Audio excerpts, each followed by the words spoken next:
కుంతల దేశాన్ని ఇంద్రసేనుడనే రాజు పరిపాలిస్తుండేవాడు. ఒకరోజు రాత్రి రాజు, మంత్రి గారు, మన రాజ్యంలో ప్రజలు ఎలా ఉన్నారో తెలుసుకోవాలని మాకు కోరికగా ఉంది. మనం మారువేషాల్లో వెళ్ళి ప్రజల స్థితిగతుల్ని పరిశీలిద్దాం. చిత్తం మహారాజా.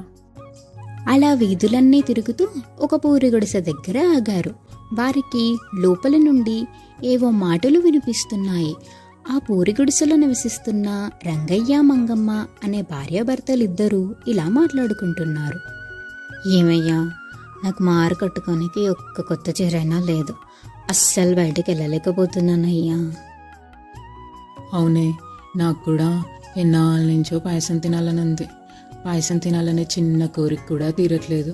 మనం అంత దారిద్ర్యంలో బతుకుతున్నాం. ఇక మన జీవితాలు ఇంతేనేమో. అలా తమ పేదరికంను తలుచుకొని చాలా బాధపడుతున్నారు. ఆ మాటలు రాజుగారు విని,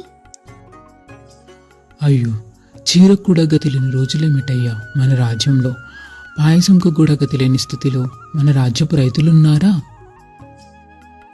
అని బాధపడుతూ కోటకు చేరుకున్నారు. మర్నాడు పొద్దున్నే రంగయ్యను తీసుకురమ్మని భటులను పంపాడు. భటులు రంగయ్యను రాజుగారి వద్ద ప్రవేశపెట్టారు. రంగయ్యకు ఏమీ అర్థం కాక కంగారు పడుతూ, అయ్యా, నేనే తప్పు చేయలేదు. నన్నెందుకు ఇక్కడ తీసుకొచ్చారయ్యా అని భయంతో అడిగాడు. అప్పుడు రాజు, నువ్వు 2 తప్పులు చేశావు. లేదయ్యా, నేనొక మామూలు రైతు కూలీని.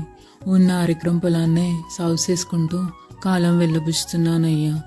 నేనే తప్పు చేసి ఎరగనయ్యా. లేదు, నీ భార్యకు నువ్వు చీర కూడా కొనివ్వట్లేదు.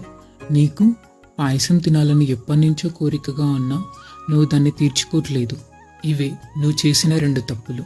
అందుకే ఇదిగో తీసుకో అని ఒక చీర కొంత రుసుము ఇచ్చి, ఇదిగో ఈ చీరను నీ భార్యకి ఇవ్వు.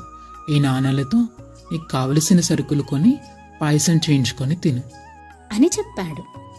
దండాలయ్యా, మీకు చాలా కృతజ్ఞుణ్ణి అని ఎంతో సంతోషపడుతూ ఆనందంగా ఇంటికి వెళ్ళాడు.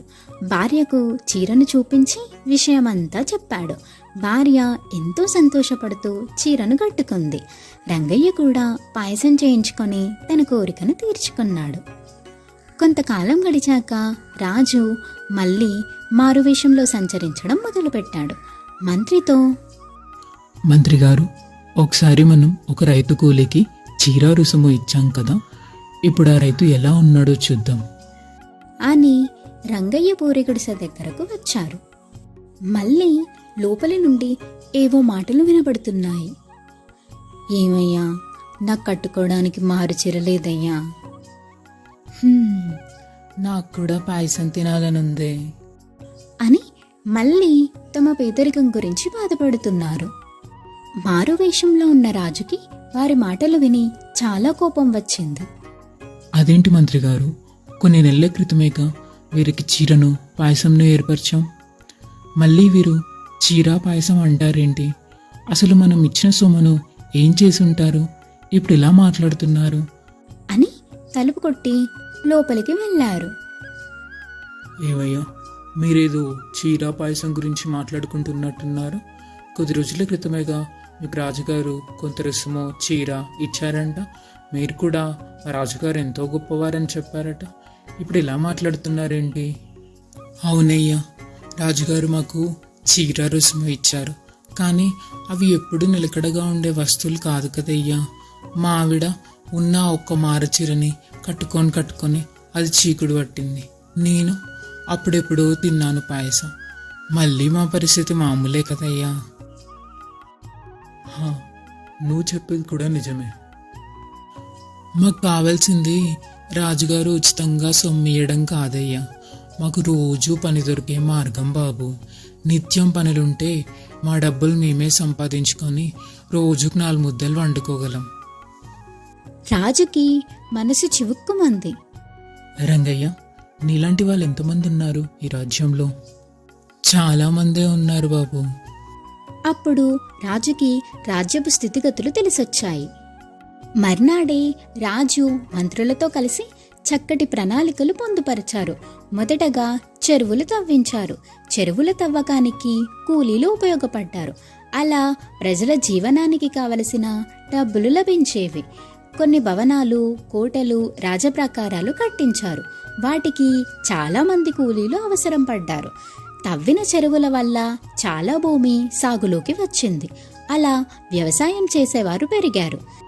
సాగు భూమి లేని వారికి కొంత భూమిని కౌలు కింద ఇచ్చారు. ఉచితంగా ఇస్తే కష్టపడతారో లేదో అని కౌలు కట్టించుకునేవాడు. పంట పండిన తర్వాత మాత్రమే కౌలు అడిగేవాడు. అలా రాజ్యంలో ప్రతి ఒక్కరూ కష్టపడి పనిచేసే మార్గంను కల్పించారు. అలా రాజు తాను ఒకసారి నేర్చుకున్న గుణపాఠంతో తన రాజ్యంలో ఉన్న సమస్యని మూలాలతో సహా పరిష్కరించాడు. అప్పటి నుండి ఆ రాజ్యం సస్యశ్యామలంగా సిరి సంపదలతో తులతూగుతుండేది.